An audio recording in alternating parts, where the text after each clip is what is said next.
You're listening to the Turnaround Podcast, the true life basketball story of Bull City's own Stewart, Squirt, Holley.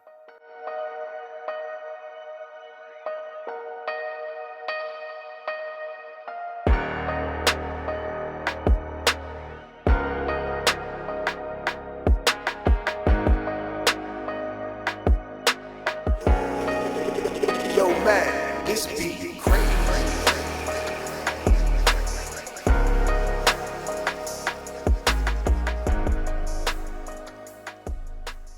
My first basketball team that I was associated with came about. My mom had put me into, I think it was called Whippoorwill Basketball League or something like that. And I actually have pictures. So we was real young. We definitely was middle school age as of yet. So we was real young. It was called like Whippoorwill, and our team colors was like a Carolina blue. I remember that. So when I found some pictures of that team, I said to myself, damn, I actually remember being that young. But again, like I stated before, my mom said the first time I picked up a ball, I was about 2 years old. And sitting here today at 43, so that's 41 years that I've been around this sport. And even at 43, I'm still learning about basketball. So again, I may have said once before, no matter what was going on in my life, basketball was ever present. At that time when I was playing for the Whippoorwill League, that was around the time when things was rocky at home. Then I think like the next team I was associated with was the Church League. This was after the Whippoorwill League, which was in the early 80s, because it was Kids League. So then I don't remember exactly what year I started playing in the Church League, but this was around the mid-80s throughout the early part of the 90s, like maybe 91. And that might even be at the latest. I want to say last time I competed in one of those church leagues had to have been about, because it was up until my teenage years. So, but that still was a point in time when we was living in that Walltown days where the home wasn't right, due to the relationship of my mom and who she was married to at that time. So for me, those were extremely difficult times emotionally, going to St. John's Baptist Church and also playing on the church league basketball team. That definitely started in the mid-80s. And the beautiful thing, like coming across those photos, and then some of my teammates that I still keep in contact with through Facebook, some of them got photos that I don't even have, photos I've never even seen. So one of my boys, he put one of our team photos up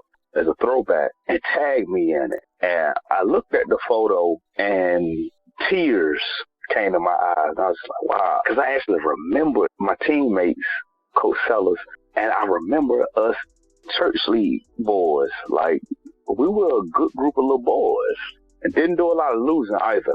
Those coaches in particular, Coach Sellers, I don't remember his first name, but he was like an uncle figure. I look at him like an uncle figure. He was very, when I say soft, meaning like he handled all of us teenage young boys in kind of like a nurturing manner himself, but he still was teaching us what he knew about basketball. And he might not have been aware, just like my teammates at that time might not have been aware. Everybody was probably dealing with whatever they're dealing with outside of the church and outside of the church league basketball team. We all was probably dealing with different dilemmas.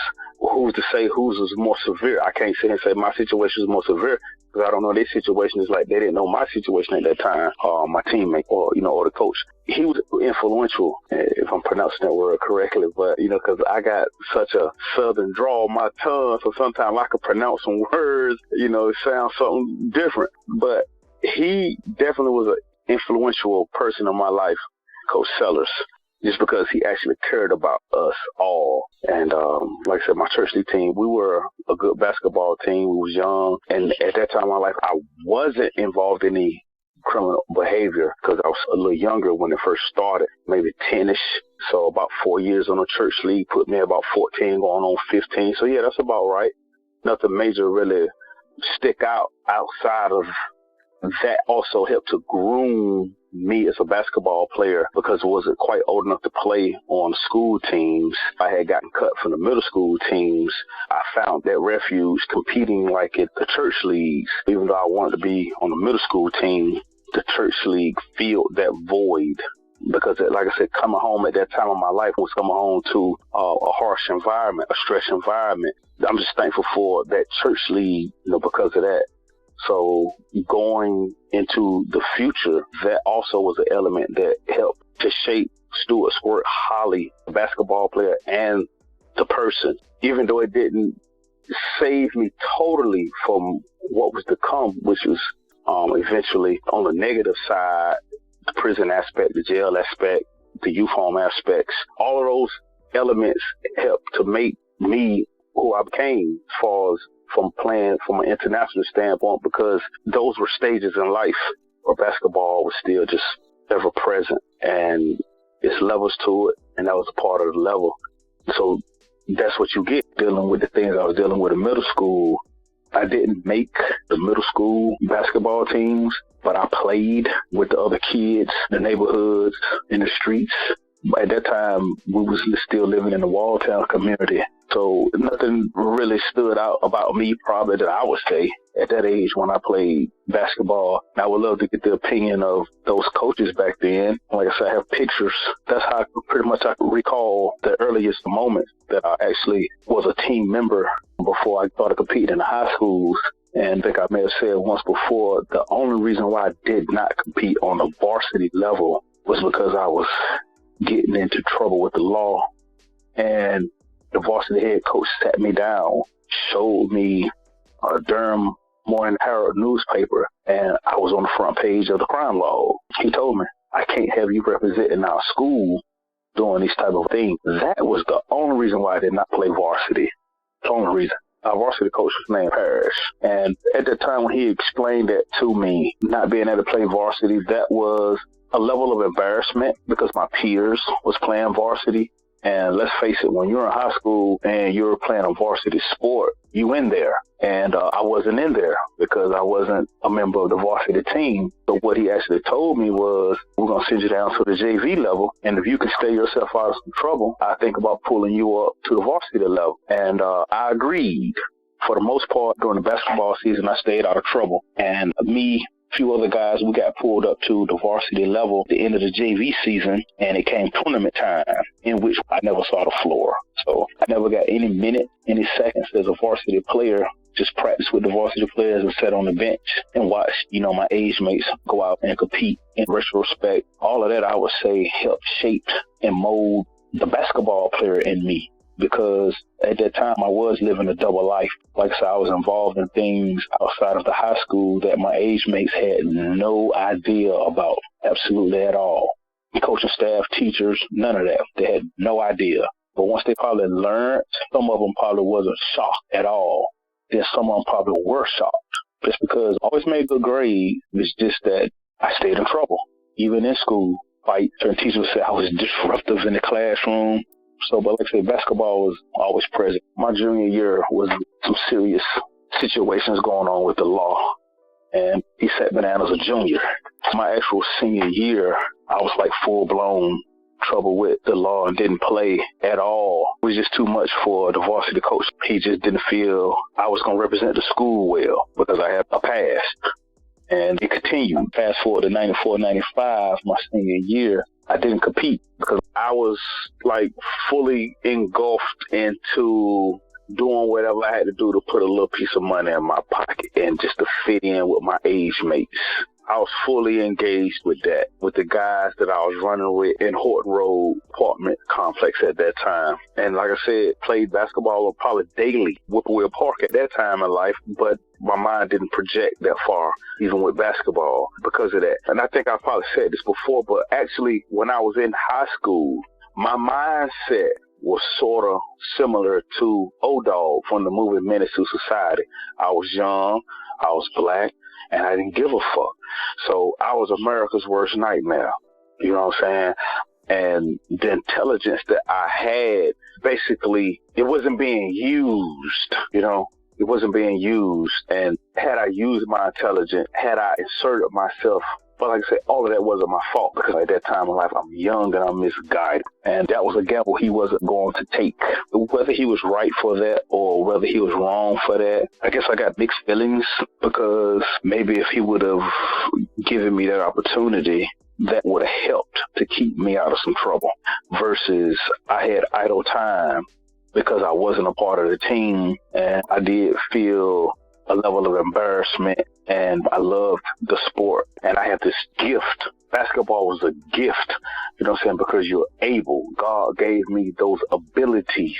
And no, I didn't know it. But once I learned that I was able and that I was gifted like that, because it took maturity process, looking back on it, being that I wasn't a part of the sport, I continued doing what I was doing in the streets out of ignorance, and at the same time just being young and not having that positive male figure to say, you need to dot your I's and cross your T's, and I'm going to show you how. So, I have mixed feelings about it. Did he do the right thing for his career's sake? Yeah, probably so. But again, it might have been also a good instrument used at that time to keep me from doing what I was doing. Had I would have been given opportunity, because we would have had practice, you would have been traveling for the ball games. You had to maintain your grades. And being that I didn't have those obligations, it made it easier for me to skip school and run the streets because I didn't have those obligations to own up to. At that time in my life, it was a few guys who were older, and they may have saw some potential in me and would pull me to the side from time to time, but it was never no one in particular who was like ever constant. My JV coach at that time, who was Ray Hartsfield, and like I said, I always tell him, man, you're the best basketball coach I ever had, because he didn't just care for us as his basketball players, but he cared for us as people. Coach Ray Hartsfield, man, he stayed in my ear, but at the same time, too, he also didn't have any idea. And he had a job to do. And after I moved on from the JV level, our only interactions were during school period. It wasn't after school any longer for the basketball practices and things like that. So like I say, it was no one in particular who was like ever present. So I was lacking that guidance and that male figure to say, hey, man, you on the wrong train and you on the wrong track. I didn't have that at all. And like I said, my mom, she was working 2 jobs trying to support me and my brother. So she worked a lot and she stayed on my ass, but she was a woman and she was at work. So she couldn't really drop that hammer because she was at work. So while she was at work, I hit the streets. One of my first times going into juvenile lockup, we was living on Horton Road. So me, couple of guys, like I said, at this time in my life, I had been getting into small crimes, anything from breaking in cars to B&Es, things like that. And then we kind of graduated. So, but one of the first times I can remember, we, it was, I ain't gonna call no names just to protect their identities, but so we actually skipped school as 7th graders. We might have been 7th or 8th graders. We was well under 16. I know I was about maybe 14, 15. So about 3 of us had skipped school to do some B&Es this particular day. We actually hid from our middle school bus after teasing the other kids for being suckers and going to school. So we hid, from the school bus, more really from our parents, who was leaving to go to work. We hid from them primarily.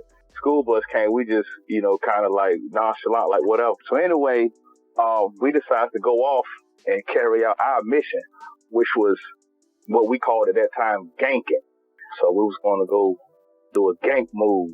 This particular house that we decided to hit, it was funny because it came up out of there with some nice goods. So we makes it back to my mom's place and kind of hid out for a little second. And one of the fellas that was with us, he decides to go back. And after we warned him not to go back, so he ended up going back anyway, being like greedy. And when he went back that second time, someone actually got a description of him, and police was sent out, and they picked him up. So this dude got arrested. So they already knew that it was 3 parties involved, 3 people. So they squeezed some juice out the lemon. The little homie at the time put me and kinfolk out there. So shortly afterwards, I get, knocks at my mama's door. And so we hid. And it's crazy because my younger brother, I always said my younger brother just, I don't know, he had some times where he was just a straight up and down idiot. So we never answered the door. We hid. And my little brother, I'm peeking out the blinds. I can remember his school bus pulling up. And I was telling the fellas, I was like, oh, shit, man. Here go my brother, man. And so we hid. And police was still out there. So I could hear my brother opening the door, coming in the house. And I could hear the police walkie-talkies. And I could hear them asking my brother was anyone home, and particularly, do you have an older brother and is he home? And the house was quiet. The house was, pretty much dead because no one was there. So instead of my brother just saying no, he said, let me go upstairs and check. So this fool runs up the stairs, don't see anybody because we hide. He doesn't see anybody. But, he done okayed the police to come in.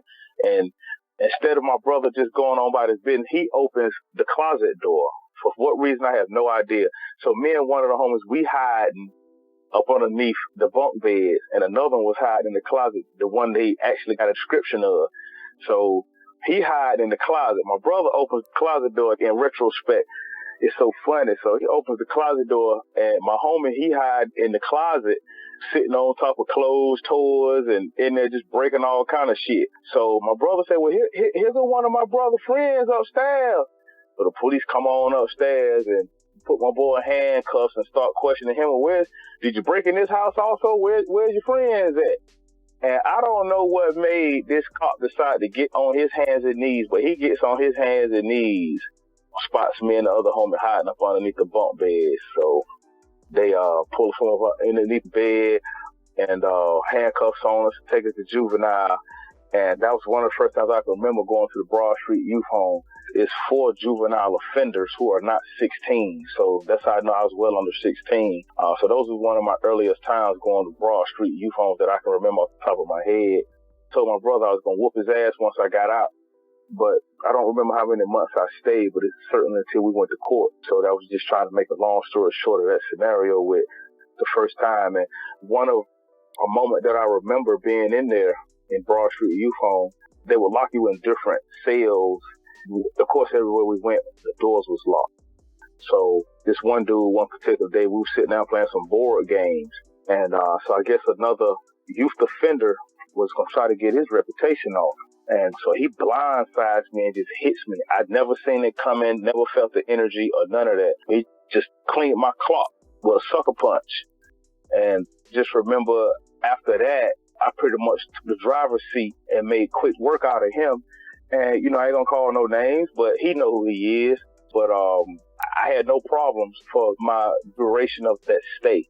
So, but that wasn't the last time that I spent a little time in Broad Street Youth Home. This has been a Vanguard Podcast Network original. Stay tuned for the next episode of the Turnaround Podcast, and follow the Turnaround Podcast on Instagram by clicking the link in the show notes. If you'd like to book Stewart Holley for a speaking engagement or to be a guest on your show, please reach out to theturnaround77@gmail.com, and someone will get back to you within 48 hours. Thank you for listening.